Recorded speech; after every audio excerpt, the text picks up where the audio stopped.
আর যদি আপনার পোনার সাইজ ধরেন মোটামুটি যে হাতের আঙ্গুল যে 1 কর রয়েছে, নিম্নমানের হ্যাচারি থেকে বা দালাল প্রকৃতির শ্রেণীর মানুষের কাছ থেকে কম দামে এই পোনাটা সংগ্রহ করে থাকে, যার ফলে কিন্তু লসের সম্মুখীন হয়। মোটামুটি আপনাকে 40,000 পিস পোনা যদি দিতে পারেন আপনি, সেক্ষেত্রে কিন্তু এই মাছটির চাষ পদ্ধতিটা অনেকটা ক্যাটফিশ জাতীয় মাছের মতোই হবে। আসসালামু আলাইকুম, সকল মৎস্যচাষী ভাই বোনদের জানাচ্ছি প্রাণঢালা শুভেচ্ছা। আশা করি আপনারা সকলেই ভালো আছেন। প্রিয় দর্শক, আমরা আজকের ভিডিওতে আলোচনা করব, আপনার একটা 33 শতক পুকুর রয়েছে, সেই পুকুরে আপনি গুলশা মাছ চাষ করবেন, সেক্ষেত্রে কি পরিমাণ গুলশা মাছটা চাষ করতে পারবেন এবং চাষ ব্যবস্থাপনা কেমন হবে, পুকুর প্রস্তুতি থেকে শুরু করে বিক্রি আগ পর্যন্ত A to Z কিন্তু পুরো ভিডিও জুড়ে আলোচনা করা হবে। তাই আশা করি আপনারা সম্পূর্ণ ভিডিওটি দেখবেন। আর যারা যারা আমার চ্যানেলটি সাবস্ক্রাইব করেনি তারা অবশ্যই চ্যানেলটি সাবস্ক্রাইব করুন, যাতে মাছ চাষ সম্পর্কিত গুরুত্বপূর্ণ কোনো তথ্য বা পরামর্শ মিস না হয়। দর্শক, আমরা জানি যে গুলশা মাছের চাহিদা কিন্তু বাংলাদেশে রয়েছে, কারণ একটা সময় কিন্তু বাংলাদেশে নদ নদীতে হাওর বিলে কিন্তু এই গুলশা মাছ দেখা পাওয়া যেত, কিন্তু বর্তমান সময় কালের বিবর্তনে কিন্তু ওইভাবে প্রাকৃতিক জলাশয়গুলোতে কিন্তু গুলশা মাছের ওরকম পাওয়া যাচ্ছে না, যার ফলে কিন্তু এই মাছটা কৃত্রিমভাবে চাষ হচ্ছে এবং কৃত্রিমভাবে চাষ করে কিন্তু এই মাছটা বাজারজাত করা হচ্ছে, যার ফলে এই মাছের কিন্তু বাজার চাহিদা রয়েছে সারা বাংলাদেশে। আর সারা বাংলাদেশে যে জায়গায় এই মাছের চাষ করে না কেন, প্রত্যেকটি জায়গায় কিন্তু এই মাছের বাজার চাহিদা অনেক ভালো রয়েছে, সেক্ষেত্রে আপনি চাইলে ওই মাছ চাষ করতে পারেন। আমরা জানি যে গুলশা মাছ একটি ক্যাটফিশ জাতীয় মাছ, সেক্ষেত্রে কিন্তু এই মাছটির চাষ পদ্ধতিটা অনেকটা ক্যাটফিশ জাতীয় মাছের মতোই হবে। দর্শক, ধরেন এটা আপনার একটা পুকুর, পুকুরটা হচ্ছে 33 শতাংশ, 33 শতাংশ মানে 1 বিঘা পুকুর। এক্ষেত্রে আপনি হচ্ছে এখানে গুলশা মাছ চাষ করবেন, সেক্ষেত্রে এই চাষ পদ্ধতিটা কেমন হবে, সেক্ষেত্রে আপনাকে প্রথম যে কাজটি করতে হবে, এই পুকুরটা কিন্তু আপনাকে সুন্দরভাবে আপনাকে মেরামত করতে হবে। মেরামতের ক্ষেত্রে আপনাকে কি কি করতে হবে, মেরামতের ক্ষেত্রে আপনাকে কেমন একটা ব্যবস্থাপনা করতে হবে যেন পুকুরে নির্বাচনের ক্ষেত্রে যেন 8 ঘন্টা 8 ঘন্টা যেন সূর্যের আলো পড়ে এমন একটি পুকুর আপনাকে নির্বাচন করতে হবে। পুকুরের পাড়টা শক্তভাবে মেরামত করতে হবে। মেরামত করার পর আপনাকে যে কাজটি করতে হবে, যে পুকুরের এই যে তলদেশে কাদা, এই কাদাটা কিন্তু আপনাকে অবসরণ করতে হবে। সেক্ষেত্রে কাদার পরিমাণ যদি 6 থেকে 8 ইঞ্চির বেশি হয়, সেক্ষেত্রে কিন্তু আপনাকে অবশ্যই কাদাটা অপসারণ করতে হবে এবং প্রত্যেক সাইডে মানে পুকুরের তলদেশের প্রত্যেক জায়গায় যদি কাদাটা অপসারণ করতে পারেন, সেক্ষেত্রে আপনি একটি ভালো ফলাফল পাবেন। তারপরে হচ্ছে কি আপনারা প্রতি শতাংশে আপনারা ব্লিচিং পাউডার দিতে পারেন। 100 গ্রাম করে ব্লিচিং পাউডার দিলেন, দেওয়ার পর 2 থেকে 3 দিন পরে হচ্ছে কি আপনারা চুন দিবেন। চুন দেওয়ার ক্ষেত্রে আপনারা প্রতি শতাংশে 1 কেজি হারে চুনটা প্রয়োগ করবেন। চুন প্রয়োগের যে নিয়মটা হচ্ছে যে পানি দেওয়ার আগে হচ্ছে গিয়ে 500 গ্রাম পানি দেওয়ার আগে 500 গ্রাম চুনটা যখন প্রয়োগ করবেন, তখন হচ্ছে আপনি চুন প্রয়োগের পরে একটা মই টেনে দিবেন, যাতে মানে কাদার সাথে যেন চুনটা খুব সুন্দরভাবে মিশ্রিত হয়ে যায়, যার ফলে পুকুরের তলদেশের পরিবেশ ঠিক থাকে। তারপর যখন আপনি পানি দিবেন, পানি দেওয়ার পরে হচ্ছে কি আপনি আবার 500 গ্রাম চুন প্রয়োগ করবেন। মোটামুটি আপনার চুন প্রয়োগ করা শেষ। চুন প্রয়োগ করার পর পুকুরে পানিটা সবুজ করার জন্য বা প্রাকৃতিক খাদ্য যোগান দেওয়ার জন্য, সেক্ষেত্রে আপনার যে কাজটি করবেন, প্রতি শতাংশে 150 গ্রাম ময়দা, তারপর হচ্ছে গিয়া 50 গ্রাম চিটাগুড়,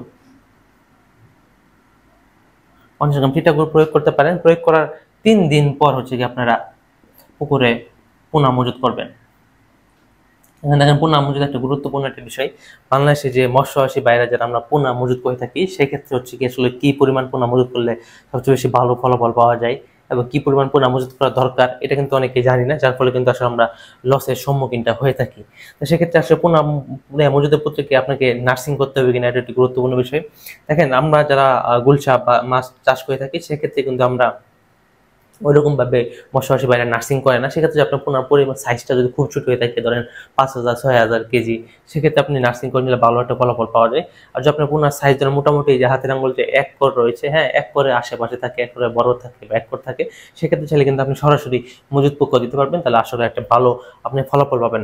দেখেন, আমাদের দেশে মৎস্যচাষী বাইরে আরেকটা কারণে লসের সম্মুখীন হয়, সেটা হচ্ছে গুণগত মানসম্পন্ন মাছের পোনাটা তারা সংগ্রহ করতে পারে না। তারা হচ্ছে নিম্নমানের হ্যাচারি থেকে বা দালাল প্রকৃতির শ্রেণীর মানুষের কাছ থেকে কম দামে এই পোনাটা সংগ্রহ করে থাকে, যার ফলে কিন্তু লসের সম্মুখীন হয়। দেখেন, আপনি যখন কম দামে পোনাটা সংগ্রহ করবেন, সেক্ষেত্রে পোনার মানটা অবশ্যই ভালো থাকবে না। আপনি হয়তো এখান থেকে 10,000-20,000 টাকা সেভ করতে পারতেছেন, কিন্তু যখন আপনি মাছটা কালচারে যাবেন, সেখানে আপনার একটা ভালো একটা অ্যামাউন্টের টাকা খরচ হয়ে যাবে আপনার খাদ্যের পিছনে বা পরিচর্যার পিছনে। তখন দেখবেন যে আপনার মাছের গ্রোথটা ঠিকঠাকভাবে আসতেছে না, যার ফলে কিন্তু আপনার সম্মুখীন হয়ে থাকেন। তখন তার কিছু করার থাকবে না। তাই আপনাকে অবশ্যই গুণগত মানসম্পন্ন ভালো মানের পোনাটা সংগ্রহ করতে হবে। দেখেন, আপনারা যদি এখন যারা গুলশা মাছ চাষ করতে চাচ্ছেন তারা কিন্তু চাইলে আমাদের সাথে যোগাযোগ করতে পারেন। মোটামুটি এদের 10 থেকে 15 দিনের দিকে আমরা কিন্তু গুলশা মাছের ডেলিভারি প্রক্রিয়াটা শুরু করে দেবো। সেক্ষেত্রে আপনি যদি আমাদের কাছে গুলশা মাছ সংগ্রহ করতে চান তাহলে অবশ্যই আমাদের যোগাযোগ করবেন। আমরা কিন্তু উন্নত মানের ব্রুড দিয়ে এবং উন্নত মানের হরমোন প্রয়োগ করে আমরা গুলশা মাছের পোনাটা উৎপাদন করে থাকি। সেক্ষেত্রে আপনি 3 দিন পর পোনাটা পোনাটা আপনার পুকুরে দিবেন। এখন আসি যে পোনার মজুদ ঘনত্বটা কি। এখন আপনি কি এই মাছটা একক চাষ করবেন নাকি মিশ্র চাষ করবেন? দেখেন, এই মাছটা কিন্তু একক চাষেও ভালো একটি ফলাফল পাওয়া যায় এবং মিশ্র চাষেও ভালো একটি ফলাফল পাওয়া যায়। আপনাকে পোনা মজুদের ক্ষেত্রে যে পানির যে ব্যাপারটি, এটা আপনাকে ঠিক করতে হবে পুকুর নির্বাচনের ক্ষেত্রে। এই যে এটা ধরেন আপনার পুকুর, হ্যাঁ, এটা হচ্ছে আপনার পুকুর। সেক্ষেত্রে আপনার পুকুরের গভীরতা হয়তো পারে ধরেন 8 ফিট, এটা আপনার পুকুরের গভীরতা। কিন্তু আপনি পুকুরে পানির গভীরতা যদি 3 ফিট হয়, সেক্ষেত্রে কিন্তু গুলশা মাছ চাষ করাটা আপনার জন্য একটু কষ্টসাধ্য হয়ে যাবে। সেক্ষেত্রে আপনার পুকুরে পানির গভীরতা রাখতে হবে মিনিমাম 4 থেকে 5 ফিট। এটা হচ্ছে পুকুর পানির গভীরতা। দেখেন, আপনার পুকুরের গভীরতা 8 ফিট হওয়াতে কিন্তু মাছ চাষে ওরকম কোনো একটা প্রভাব পড়বে না। যদি আপনার পুকুরের পানির গভীরতা ঠিক না রাখতে পারেন, সেক্ষেত্রে কিন্তু আপনার সম্মুখীন হবেন। আপনাকে পুকুরের পানির যে গভীরতাটা, এটা আপনাকে অবশ্যই 4 ফিট থেকে 5 ফিট রাখতেই হবে। দর্শক, এই হচ্ছে আপনার মোটামুটি পুকুর পরিচর্যা বা চাষ পদ্ধতি। এখন আসলে আপনি কি পরিমাণ পোনা মজুত করবেন। দেখেন, আমরা যারা গুলশা মাছের পোনা চাষ করে থাকি, সেক্ষেত্রে কিন্তু আমরা একটু অধিক ঘনত্বে আমরা এই মাছটা চাষ করে থাকি। কারণ এই মাছটা কিন্তু অধিক ঘনত্ব মাছ চাষ করা যায় এবং অধিক ঘনত্বে মাছ চাষ করে কিন্তু এই মাছে সফল হওয়া যায়। এখন কথা হচ্ছে কি, আপনি এই মাছটি একক চাষ করবেন নাকি মিশ্র চাষ করবেন, এটা একটি গুরুত্বপূর্ণ বিষয়। মিশ্র চাষের ক্ষেত্রে কিন্তু এই মাছের খুব ভালো একটা রেজাল্ট পাওয়া যায়। আপনি যদি একক চাষ করেন, হ্যাঁ, সেক্ষেত্রে আপনি সবচেয়ে ভালো হয় আপনি প্রতি শতাংশে 1200 পিস পোনা মজুত করলে। আপনি যদি একক চাষ করেন, সেক্ষেত্রে প্রতি শতাংশে আপনি 1200 পিস পোনা মজুত করতে পারেন। আর যদি আপনি 33% জায়গায় যদি আপনি 1200 পিস পোনা মজুত করেন, সেক্ষেত্রে মোটামুটি 40,000 পিস ধরেন 40,000 পিস পোনা মজুত করতে পারবেন। ধরেন 39,600 আসে, সেক্ষেত্রে হিসাবের সাথে 40,000 পিস পোনা মজুত করতে পারবেন। কারণ 40,000 পিস পোনা দিলেই কিন্তু আপনি 40,000 পিস পোনা পাবেন না। সেক্ষেত্রে আপনাকে অবশ্যই 4 থেকে 4,000 পিস আপনার পোনা এক্সট্রা দিতে হবে। সেক্ষেত্রে আপনি ধরেন আরো 4,000, মোটামুটি আপনাকে 40,000 পিস পোনা যদি দিতে পারেন আপনি গুণগত মানসম্পন্ন মাছের পোনা, সেক্ষেত্রে আশা করি আপনি 40,000 বা 39,000 পোনা পাবেন।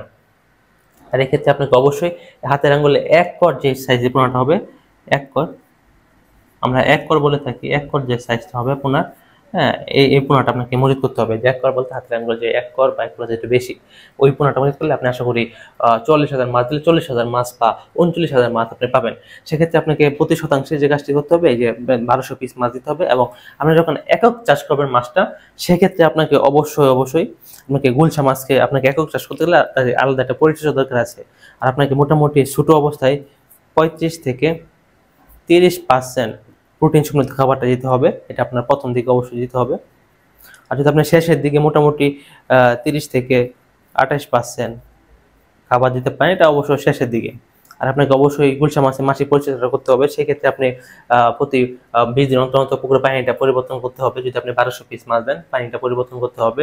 এবং তার পাশাপাশি প্রতি মাসে এবার জীবাণুনাশক, চুন এবং লবণটা দিলে আপনি আশা করি গুলশা মাছের তেমন একটা রোগ আপনার চাষের পুকুরে হবে না, আপনি একটি ভালো ফলাফল পাবেন। লবণের ক্ষেত্রে আপনি প্রতি শতাংশে 200 থেকে 250 গ্রাম লবণ দিতে পারেন। চুনের ক্ষেত্রে 150 থেকে 200 গ্রাম বা 100 থেকে 150 গ্রাম আপনি চুনটা আপনি পুকুরে ভালোভাবে গুলিয়ে নিয়ে শুধু চুনের সাদা পানি এটা আপনি পুরো পুকুরে ছিটিয়ে দিবেন। আশা করি আপনার পুকুরে মাছ চাষ সম্পর্কিত কোনো সমস্যা হবে না। আর যদি আপনি মিশ্র চাষ করতে চান, এখন কথা আসতে পারে মিশ্র চাষের ক্ষেত্রে কোন মাছের সাথে কিন্তু গুলশা মাছ ভালো চাষ হয়, সেটা আপনাকে আগে জানতে হবে। আমরা জানি যে গুলশা মাছ যদি আপনি মিশ্র চাষ করতে চান, সেক্ষেত্রে প্রথমে যে মাছটি আসে সেটা হচ্ছে পাবদা মাছ। পাবদা মাছের ক্ষেত্রে কিন্তু পাবদা মাছের সাথে কিন্তু গুলশা মাছের মিশ্র চাষ খুব ভালো আসে। সেক্ষেত্রে আপনি কি পরিমাণ দিবেন, সেই ক্ষেত্রে আপনি পাবদা মাছ দিবেন শতাংশে 600 পিস, না দুঃখিত, পাবদা মাছ দিবেন শতাংশে 400 পিস। আর গুলশা মাছ দিবেন 500 পিস বা 600 পিস। তবে এই ক্ষেত্রে আপনাকে যে কাজটি করতে হবে, অবশ্যই পাবদা মাছ থেকে কিন্তু গুলশা মাছের সাইজটা বড় থাকতে হবে। কারণ আমরা জানি যে পাবদা মাছ রাক্ষসের স্বভাবের মাছ, যদি পাবদা মাছের সাইজ বড় হয়, সেক্ষেত্রে কিন্তু গুলশা মাছ থেকে খেয়ে ফেলার একটা সম্ভাবনা থাকে। তাই আপনাকে অবশ্যই গুলশা মাছের সাইজটা পাবদা মাছ থেকে বড় হবে, তাহলে আপনি এই মাছটিকে আশা করে চাষ করতে পারেন। আর আপনি যখন পাবদা মাছ এবং গুলশা মাছ চাষ করবেন, সেক্ষেত্রে কিন্তু এই সেম নিয়ম, আপনাকে 35 থেকে 30% প্রোটিন সমৃদ্ধ খাবারটা দিতে হবে। তারপর শেষের দিকে আপনি চাইলে 30 থেকে 28% প্রোটিন সমৃদ্ধ খাবারটা দিতে পারেন। হ্যাঁ, তবে আপনাকে অবশ্যই দুইটা মাছ খাদ্যের ক্ষেত্রে আপনাকে ভাসমান ফিড ব্যবহার করতে হবে। তারপরে আসে প্রিয় দর্শক, আর কি কি মাছের সাথে ভালো চাষ করা যায়? আমরা যারা কার্প জাতীয় মাছ চাষ করে থাকি, সেই কার্প জাতীয় মাছের সাথে কিন্তু গুলশা মাছ ভালো একটি ফলন দেয়। সেক্ষেত্রে যদি আপনি কার্প জাতীয় মাছের চাষ করেন, সেক্ষেত্রে কার্প জাতীয় মাছে কিন্তু ভালো একটা ফলন দেয়। কার্প জাতীয় মাছের পরিমাণ হবে 20 থেকে 25 পিস, আর আপনি গুলশা মাছের পরিমাণ হবে 300 পিস। আপনি যদি কার্প জাতীয় মাছের সাথে চাষ করেন, সেক্ষেত্রে কার্প জাতীয় মাছের পরিমাণ হবে 20 থেকে 25 পিস, আর গুলশা মাছের পরিমাণ হবে 300 পিস। যদি আপনি এভাবে চাষ করতে পারেন, সেক্ষেত্রে আশা করি একটা ভালো ফলন পাবেন।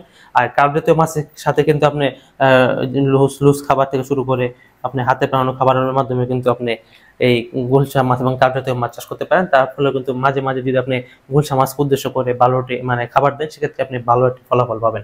অনেকে হচ্ছে গিয়ে আমরা মনুসেস তেলাপিয়ার সাথে কিন্তু গুলশা মাছ চাষ করে থাকি। দেখেন মনুসেস তেলাপিয়ার সাথে কিন্তু গুলশা মাছ চাষ মোটামুটি লাভজনক, একদম খারাপ না। অনেক মৎস্যচাষী বাইরে কিন্তু গুলশা মাছ ছেড়ে থাকে মনুসেস তেলাপিয়ার সাথে। সেক্ষেত্রে আপনি যদি তেলাপিয়ার সাথে চাষ করেন, তেলাপিয়া দেবেন প্রতি শতাংশে 210 পিস, আর গুলশা মাছ দিবেন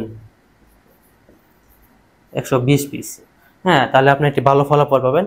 হ্যাঁ, যদি তেলাপিয়ার সাথে আপনি 210 পিস দেন, সেক্ষেত্রে আপনি গুলশা মাছের পরিমাণটা দেবেন 120 পিস, তাহলে আপনি একটি ভালো একটা ফলাফল পাবেন। দেখেন, আপনি যখন গুলশা মাছ চাষ করতে যাবেন, সেক্ষেত্রে আপনাকে যে কাজটি করতে হবে সেটি হচ্ছে গিয়ে চাষ যে পদ্ধতিটি, সেটা আপনাকে অবশ্যই অবগত করলাম। আর একক চাষের ক্ষেত্রে তো আপনাকে আলাদাভাবে যত্ন নিতে হবে, সেটা তখন সুযোগ নেই খামখেয়ালি করার। আর যখন মিশ্র চাষ করেন, সেক্ষেত্রে আপনি ওই মাছের যে যত্ন দিলেন, চুন লবণ, ওইটা দিয়ে আশা করি হয়ে যাবে। এখন কথা আসতে পারে যে গুলশা মাছ চাষ কাল কতক্ষণ? হ্যাঁ, এটা কিন্তু আপনাকে অবশ্যই জেনে চাষ করতে হবে। অনেক মৎস্যচাষী বাইরে বিভিন্ন ইউটিউব এবং চ্যানেলে জেনে থাকে যে গুলশা মাছ 4 মাসে বাজারজাত করা যায়, 3 মাসে বাজারজাত করা যায়, 5 মাসে বাজারজাত করা যায়। এটা আসলে কোনোভাবে সম্ভব না। আপনাকে গুলশা মাছ পুকুর নির্বাচনের ক্ষেত্রে আপনাকে মিনিমাম 6 থেকে 7 মাস আপনাকে অপেক্ষা করতে হতে পারে, এবং 8 মাস পানি থাকে এমন একটি পুকুর আপনাকে নির্বাচন করতে হতে পারে। আপনি যদি 6 থেকে 7 মাস আপনি গুলশা মাছ চাষ করেন, সেক্ষেত্রে আপনার মোটামুটি ধরা যায় 18 থেকে 20টাই কেজি চলে আসবে। আপনি গুলশা মাছ, প্রত্যেকটি গুলশা মাছের ওজন 18 থেকে 20টা কেজি চলে আসবে।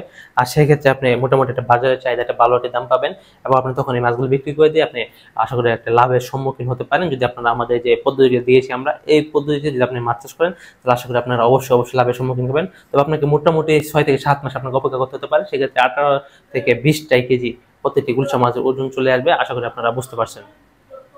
দর্শক, অনেক দালাল এবং প্রতারক শ্রেণী যারা নিম্নমানের পোনাটা দিয়ে থাকে, সেক্ষেত্রে দেখবেন যে তারা যখন মাছ চাষ করে থাকে, ইনব্রিডিং যুক্ত মাছটা দিয়ে থাকে, সেক্ষেত্রে দেখবেন তাদের মাছটা 25টাই কেজি আসার পর আর নিচে আসে না। সেক্ষেত্রে যদি আপনারা ওইভাবে পোনাটা সংগ্রহ করেই ফেলেন, তাহলে সেক্ষেত্রে আপনার আমরা বলবো যে তখন 25টা কেজি বা 28টা কেজি চলে আসার পর মাছের গ্রোথটা না আসে, সেক্ষেত্রে আপনি মাছগুলো বিক্রি করে দেবেন।